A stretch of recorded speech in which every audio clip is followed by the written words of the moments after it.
अस्सलाम वालेकुम my dear students. आज हमने पढ़ना है आयोनाइजेशन एनर्जी। पिछले जो प्रीवियस लेक्चर है उसमें हमने डिस्कस किया था इलेक्ट्रोनेगेटिविटी। तो आज हम देखेंगे ionization energy. What is ionization energy, what is the trend of ionization energy along the groups and the periods. So ionization energy क्या होती है?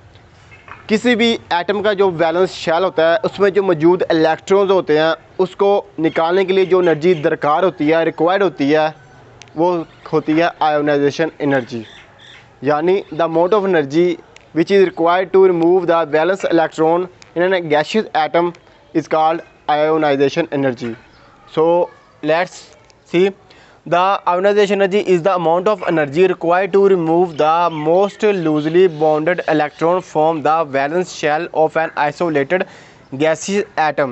वो कह रहा है कि जो किसी भी एटम के जो उसका वैलेंस शेल होता है ना, जो गैसियस हाल में हो, उसमें जो इलेक्ट्रॉन मौजूद होते हैं उसको निकालने के लिए जो एनर्जी दरकार होती है उसको हम कहते हैं आयोनाइजेशन एनर्जी। अगर हम बात करें, हमारे पास एक एलिमेंट है उसका नाम है सोडियम। अगर हम बात करें सोडियम की, किसकी बात करें? सोडियम का सिंबल है Na और इसका जो एटॉमिक नंबर होता है वो होता है 11। अगर हम देखें इसका वैलेंस शेल, ये इसका न्यूक्लियस एटम का, इसका ये पहला शेल है, ये दूसरा शेल है और ये तीसरा शेल है। यानी इसके 3 शेल हैं हमारे पास। सोडियम जो एटम है, अगर हम बात करें पहले शेल की, पहले शेल में कितने होते हैं? 2 इलेक्ट्रॉन्स, दूसरे में 8 इलेक्ट्रॉन्स, तीसरे में कितने आएंगे? इधर 1 बचता है। तीसरे शेल में हमारे पास बच गया 1। यानी जो 1 इलेक्ट्रॉन है ये इसका वैलेंस शेल है। क्या? वैलेंस शेल, जो सबसे बाहर वाला होता है शेल, जो न्यूक्लियस से सबसे दूर होता है वैलेंस शेल, उसको हम क्या कहते हैं? Valence shell. अब इसमें कितने इलेक्ट्रॉन्स हैं? 1 इलेक्ट्रॉन्स है। कौन से शेल में? तीसरे शेल में। अब इसको निकालने के लिए जो एनर्जी दरकार होगी, यानी हमने इसको एनर्जी देनी है, यानी इसको हमने पुश करना है, फोर्स लगानी है, जिसकी वजह से क्या होगा? ये जो वैलेंस इलेक्ट्रॉन है ये निकल जाएगा। इसके एग्जांपल की तो ये आपको नज़र आ रहा है Na, इसमें से हमने 1 इलेक्ट्रॉन निकाल दिया है। यानी जब कोई मेटल एलिमेंट कोई अपना 1 इलेक्ट्रॉन रिमूव करता है, निकालता है, तो उस पर कौन सा चार्ज आता है? पॉजिटिव। अब जो Na है ये एरो है, ये Na पॉजिटिव, यानी इसने 1 इलेक्ट्रॉन निकाल दिया है। ये डेल्टा H है, आयोनाइजेशन एनर्जी है, is equal to plus 496 kilo joule per mole. ये एनर्जी का यूनिट है किलो जूल पर मोल, यानी 496 इसकी एनर्जी इतनी रिक्वायर्ड होगी जब हम इसके वैलेंस शेल से 1 इलेक्ट्रॉन को रिमूव करेंगे, निकालेंगे। अब हम बात करते हैं trend in the groups and periods. Period में देखते हैं कि जो आयोनाइजेशन एनर्जी होती है वो हमेशा बढ़ती है, इंक्रीज़ होती है। Why ionization energy is increase along the periods?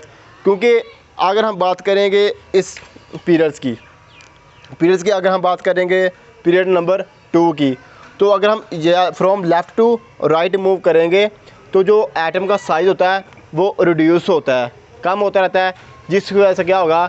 जो वैलेंस शेल के और न्यूक्लियस के इलेक्ट्रॉन्स होंगे उनमें फासला बहुत ही कम हो जाएगा, जिसकी वजह से क्या होगा? उनको निकालने के लिए हमारे पास बहुत ही एनर्जी रिक्वायर्ड होगी। उसको निकालने के लिए जितनी ज़्यादा एनर्जी लगाएंगे उसको निकालने के लिए उतना ही वो मुश्किल होगा जितना वो उसके करीब होगा। किसके? न्यूक्लियस के करीब। अब हम बात करते हैं long the periods. Ionization energy is increasing in the periods. ये हमारे पास है second period elements, lithium, barium, boron, carbon, nitrogen, oxygen, fluorine, nitrogen. अब ये देखें नीचे उसने दिया हुआ 520, 899, यानी इस तरह से मूव करें तो एनर्जी हमारे पास क्या हो रही है?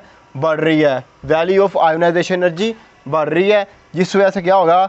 इसकी आयोनाइजेशन एनर्जी ज़्यादा होगी और जो एटम का साइज़ है वो कम होगा। अगर हम बात करें अलोंग दी ग्रुप्स, तो जो अलोंग दी ग्रुप्स होता है उसमें हमेशा आपने याद रखना है जो आयोनाइजेशन एनर्जी की वैल्यू होती है वो कम होती है। क्यों होती है? क्योंकि जो एटम का साइज़ है वो बढ़ता है। अगर हम from top to bottom move करें, from top to bottom move करें तो एटम का जो साइज़ है वो बढ़ता है। क्यों बढ़ता है? अगर हम ऊपर से नीचे मूव करते हैं तो एटम का साइज़ बढ़ने से क्या होगा? उसमें नंबर ऑफ़ इलेक्ट्रॉन्स का इजाफा होगा, नंबर ऑफ़ शेल्स ऐड होंगे, जिस वजह से क्या होगा, हमारे पास जो आयोनाइजेशन एनर्जी की वैल्यू कम आएगी, क्योंकि उसमें जितने ज़्यादा शेल्स आते जाएंगे उसमें इलेक्ट्रॉन का इजाफा होता जाएगा, और इस तरह हमें थोड़ी सी एनर्जी देना पड़ेगी उसका जो वैलेंस शेल है उसको, उसमें जो इलेक्ट्रॉन्स होते हैं उसको निकालने के लिए।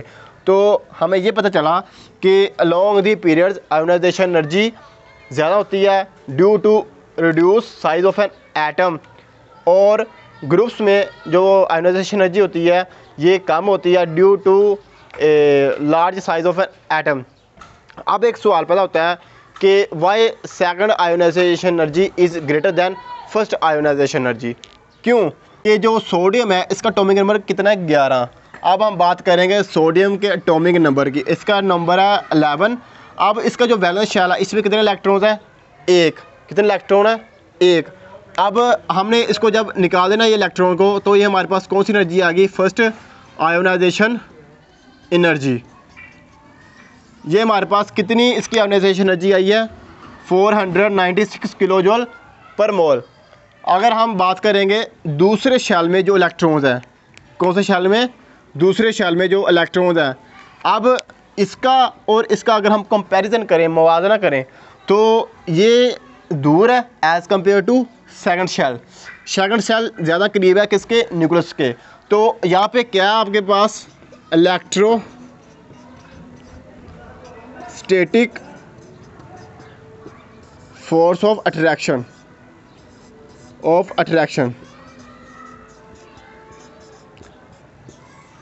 यानी जो भी इलेक्ट्रॉन या शेल न्यूक्लियस के ज़्यादा करीब होगा उसकी आपस में इंटरेक्शन बहुत ज़्यादा होगी, वो बहुत ही स्ट्रॉन्गली बॉन्डेड होंगे, एक दूसरे से अट्रैक्ट होंगे, जुड़े होंगे, जिस वजह से वो उसको निकालने के लिए बहुत ही ज़्यादा एनर्जी रिक्वायर्ड होगी। ये इंतहाई मुश्किल होता है एज़ कम्पेयर टू जो सबसे बाहर वाला शेल होता है, उसको हम कहते हैं वैलेंस शेल।